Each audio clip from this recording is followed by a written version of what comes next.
पुण्याच्या Gokhale institute of politics and इकॉनॉमिक्सच्या कुलपतीपदी सचिव सन्याल यांची नियुक्ती करण्यात आलेली आहे।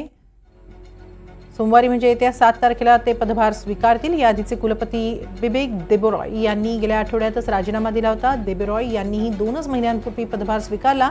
त्यांनी कुलपती डॉक्टर अजित रानडे यांना पदावरून दूर करण्यात आल्यानंतर पदभार स्वीकारला। या प्रक्रियेला रानडेंनी उच्च न्यायालयात आव्हान दिलंय।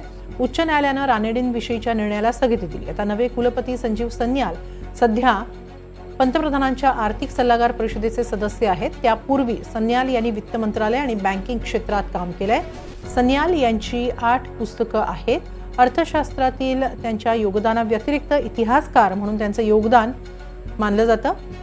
त्यासाठी सन्याल यांना 2007 मध्ये आयझनहॉवर फेलोशिप देण्यात आली। 2010 मध्ये वर्ल्ड इकॉनॉमिक फोरमद्वारे त्यांना यंग ग्लोबल लीडरचा पुरस्कारही देण्यात आला।